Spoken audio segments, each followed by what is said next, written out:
Salve, rapaziada, beleza? Xandão, vamos bater mais um papo sobre uma obra da UFSC, né? Obra aí que vai estar no vestibular que os senhores e senhorias vão fazer. E, obviamente, né, a gente vai tentar ajudá-los aí nesse contexto, aí nessa obra, que vai ser bem legal. Deu umas tretas aí, o pessoal curtiu, algumas pessoas não curtiram tanto, né? Mas vamos tentar esmiuçar essa ideia para vocês, tá bom? Bora lá! Então, cara, Fazenda Modelo, Chico Buarque, aquele cantor dos olhos azuis, né, um cara ali dos anos 70, né, explodindo com os festivais de música no Brasil, é um cara que sempre teve uma presença muito forte na cultura brasileira, né, um cara que tem uma presença também nas questões políticas e tal, músicas dele associando essa questão política e tal.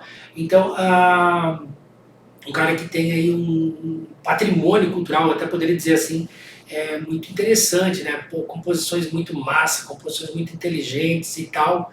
E daqui a pouco ele se enfia nessa doideira de escrever romance. E aí muita galera curtiu e muita galera descurtiu, né? Era um tal de like ou dislike, aquela imagem dele, né? Sorrindo ou triste, né? Tá aí aplicada essa obra, porque teve galera que curtiu, meu, achou genial e massa pelo momento político que se vivia na época em que ele escreveu. E outros, ele fez uma cópia da Revolução dos Bichos, a Revolução dos Bichos, todo mundo fala desse pedido, Revolução dos Bichos, né? E ele disse que não é uma cópia, ele pensou numa coisa um pouco mais original e tal, e, enfim, ele, né, tem as suas verdades. E, enfim, né, não cabe a gente entrar nessa polêmica, porque para nós não é o momento, a gente tem que pensar um pouquinho na obra e no que a Federal pode pedir sobre ela para a gente, tá bom? Então, vamos para Fazenda Modelo, do nosso querido Chico Buarque. É um romance, então, uma história dividida em capítulos. Lá no comecinho do livro tem a Tralatuxa, né?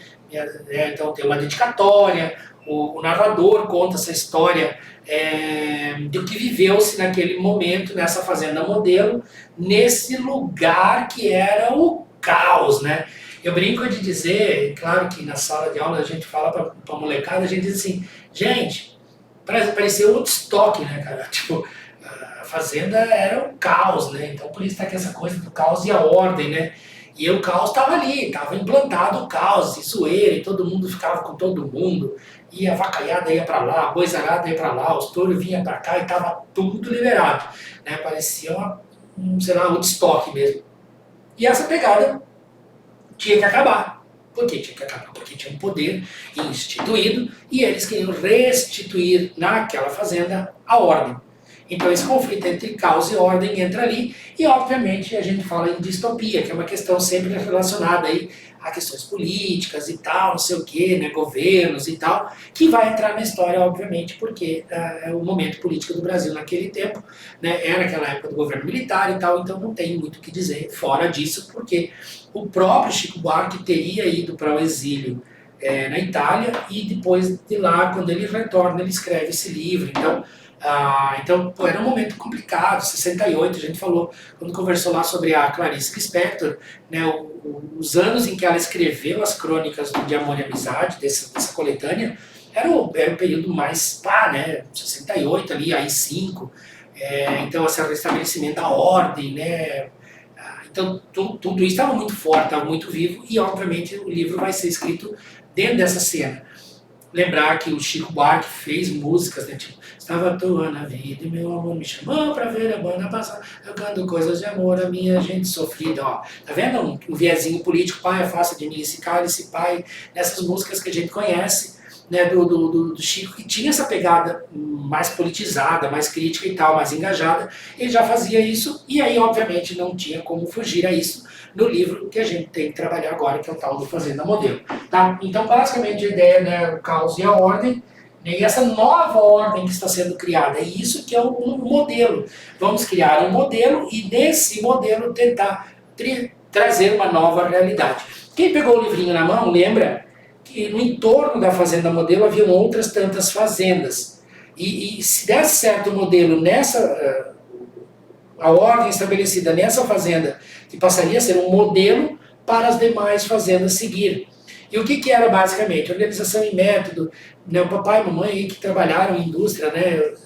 Isso era muito comum a gente ouvir isso, né, quem trabalhou em indústria nos anos 80, né, a gente ouvia muito organização e método, né, procedimentos, né, metodologia, aquela coisa das estruturas, né, de produção, aquelas coisas de linhas de montagem, Ford, né, aquela coisa. Então ele fala que agora tínhamos que estabelecer esse modelo dentro da nossa fazenda. E o que era isso? Era um touro, que foi escolhido o Abá, que era o melhor dos touros que tinha lá, e ele ia ser o reprodutor maior da fazenda. Então acabou com a bandalheira, não vai ter mais outras coisas que não aquela linhagem toda derivada do Abá. Quem organiza isso? O Juvenal, que soava como sendo o bom, o cara que ia botar ordem no caos e tal.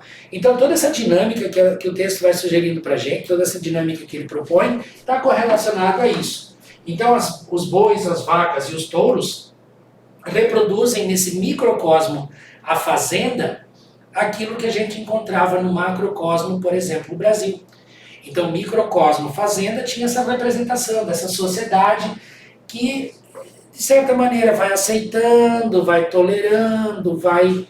Só que daqui a pouco começa um grupinho aqui dissidente, um outro grupinho aqui revoltos, um grupinho lá começa a questionar, as mães começam a questionar aqui, e daí começa a formigar aí algumas novas ideias, e aí tem um levante, né, ou teria um levante, né, contra a ordem estabelecida, né, a duros moldes, né, a duras penas, inclusive com tortura, com essas coisas nada que alguns dos personagens vão passar ali dentro. Então, basicamente, a gente vê isso aí nesse microcosmo, né, então a dinâmica era mais ou menos isso. Então fala de capital estrangeiro, que era investido, a gente podia fazer uma comparação com a FMI na época, o Fundo Monetário Internacional, que injetava em dinheiro em países, né, e obviamente, de certa maneira, assim, na ótica do narrador da história, esses investidores tiravam a identidade daquela galera, criavam uma nova ordem, enfim, todo esse processo aí que está ali relacionado. Personagens que eu acho legais lembrar, o Juvenal e o Abá, né, principalmente os dois, né, que são os dois referências maiores, tem, claro, a Aurora, tem a Ariadna, tem Libório, né, que são personagens legais, né, mas a grande pegada são esses dois, o Juvenal e o Abá. A gente vai falar disso daqui a pouquinho. Nessa vibe que eu falei para vocês, tinha o João Adão, que era alienado, que por mesmo sendo explorado pelo patrão, ele acabava, né, se sujeitando e aceitando passivamente, ao passo que seus colegas de trabalho, o Martelo, o Batista e o Paixão, todos, João, eram mais politizados, eles faziam greve, eles eram mais, reivindicavam mais coisas e tal, queriam umas condições de trabalho melhores, mas o João sempre, né, acabava por ser mais pacífico, mais de boa, e os outros, sei lá, grevistas e tal. Então é toda essa vibe que eu comentei com vocês agora. Então o livro ele traz para nós essa nuance dessa sociedade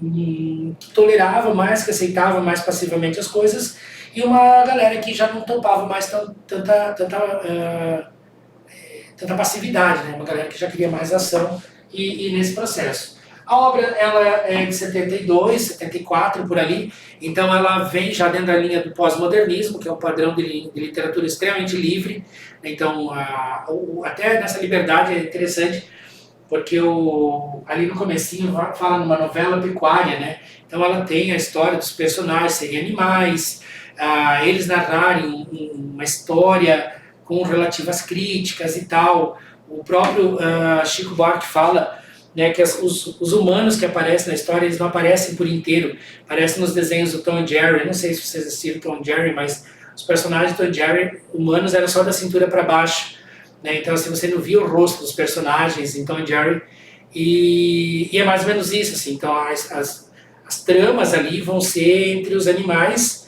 tipo Tom e o Jerry, o gato e o rato, o Frajola e Piu-Piu, né? E os humanos aparecem de vez em quando, tal, e é basicamente isso que acontece aqui. Tu tá se comparando ao Fazenda Morelo, Tom e Jerry. Não, é só para entender como é que é a dinâmica aqui desse texto, tá? E o que mais que é legal aqui? Tá, tem uma característica de fábula, Xandão. Pô, tem algumas pessoas que botam, porque tem animais, e aí tá... Só que a fábula, ela tem um fundo moralizante, ela sempre quer dar uma moral da história, né? E, tipo assim, para dar um up, né? A história do coelho e da tartaruga, a lebre é a tartaruga, a lebre corre um monte, daí descansa embaixo da árvore, pega no sono, a tartaruguinha vem devagarinho e passa, qual é a moral da história? E não é muito o que tem aqui, tá? Essa aqui não é muito fábula, mas tem os elementos da fábula, que são animais que falam inclusive com humanos e tal, meio Shrek, né? Alguma coisa parecida com Shrek, que é bem legal também, Shrek. E então, mais ou menos, para a gente pensar dessa maneira um pouquinho também. Já era tempo de impor a ordem à comunidade Vacuum. Ou seja, impor, nós vamos impor um modelo, nós vamos impor um padrão. Né? A partir de agora vai ser assim, a sociedade vai ser desse jeito. O Abá vai ser o reprodutor geral, ele vai pegar as vacaiadas e vai, né, inseminá-las todas, né? E vai ser esse padrão a partir de agora. Pô, no começo o Abá ficou grandão, né? Pô, daqui a pouco ele estava meio cansado, saturado. Podia cumprir aquilo todo, do dia, e faz um exemplo igual, o Chico Buarque aí, né? Então, minha pessoa acorda às 6 horas da manhã e tinha que fazer isso. Daqui a pouco ele pensava, pô, não tem outro jeito de coletar o sêmen. Aí fizeram outras formas de coletar, vagina artificial da vaquinha, fizeram eletroejaculação, né? Então um monte de coisa para tentar tirar o sêmen que era considerado o ouro branco, né? Porque estava rendendo muito dinheiro aquilo para a fazenda, então eles estavam ganhando grana com isso. E porque tinha um baita de um reprodutor, né, uma linhagem top, e ele estava, né, inseminando, né, as vacas, e então vinha uma linhagem muito boa. Né? Aí fala, daí daqui a pouco os animais começam a definhar, adoecer, enfraquecer e tal, mas isso é uma coisa para daqui a pouquinho. Fala sobre a tela mágica, o que nos sugere a televisão, né, que ela era um mecanismo que se usava para convencimento da massa, né, e é legal porque aqui a gente lembra um pouquinho do Vargas também, né, não é a mesma época, claro, lembro, o Vargas era bem antes, mas é interessante lembrar que o Vargas tinha um poder sobre a imprensa na época, porque o papel era comprado pelo governo, alguma coisa assim. E se você não falasse coisas boas do governo, pelo menos não podia falar mal. Né? Então, assim, não podia criar, né, nada, e se você falasse mal, você acabava não tendo papel. Então, criou uma censura velada, pelo menos é o que diz os livros de história. Né? E aí, basicamente, a história também é muito nisso. A tela mágica falava do futuro, né, que vai ser o país do futuro, que vamos fazer isso lá na frente, a fazenda modelo vai ser isso, e a vida vai ficar boa para todo mundo, mas que as pessoas começam a perceber que não. Né, as mães começam a ficar preocupadas com seus filhos, né, e as mães, lembra-se, são todos animais, então as mamães são as vaquinhas e tal, e então todo mundo começa a ficar preocupado, né, com relação ao futuro, e daqui a pouco o Juvenal, ele diz, cara, melhor matar tudo isso aqui, derrubar tudo isso aqui e plantar soja porque é mais rentável. Né? Então, basicamente, a história se termina assim, né? Ela vai nessa vibe. Então, é uma história que ela fala sobre uma sociedade que ela estava sendo construída para ser um modelo, mas que as pessoas, elas gradativamente, elas começam a questionar esse modelo, elas começam a aceitar tão passivamente esse modelo. E aí eu vejo que daí o Chico Buarque ele foi muito feliz na sua concepção de nos alertar sobre essas questões de ditaduras, tiranias, né, e tal, que às vezes elas vão fazer isso, que vai ser legal para todo mundo, e as pessoas, nossa, vamos nessa vibe, e de repente as coisas elas começam a não acontecer do jeito que as pessoas imaginavam, e aí vão surgindo aqueles focos de resistência e tal, e as coisas começam a mudar e começam a se alterar. Então, é um livro diferente, né, pra gente, porque a gente estava acostumado com Chico Buarque, cantor. Ele fez outros livros, Budapeste, Estorvo, né, que também ele escreveu outros romances, mas esse aqui foi o primeirão, assim, e ele, de certa maneira, tem um valor bastante interessante, visto traduzir aí uma distopia, né, essa questão de governos e sociedades na década de 70 no Brasil, tá legal? Então é um livro bem legal, bem gostoso de ler. Algumas pessoas, como eu disse, não gostaram, eu conversei com alguns alunos aí, rapaziada não curtiu muito, e outros, nossa, muito legal aquele livro, muito sensacional e tal, mas a galera sempre insiste em fazer um paralelo com a Revolução dos Bichos. Aí eu preciso abrir, né, assim, são duas obras com características próximas, mas com intensidades bem distintas, tá? Então, vamos respeitar aí a figura do Chico Buarque, que tentou reproduzir um cenário que ele, lá de fora, talvez tenha visto, do que estava tentando se impor nesse Brasil dos anos 70 e os reflexos da época de Vargas também. Então, tudo isso ali condicionado à obra. Beleza? Um beijo para todo mundo, né? E logo a gente já vai bater mais um papinho de novo sobre mais uma das obras da UFSC e eu espero que vocês estejam gostando. Se está gostando, deixa um e aí ali embaixo nos comentários, que daí dá um upzinho pra galera aqui, tá? Um beijo, Xandão, fui, tchau!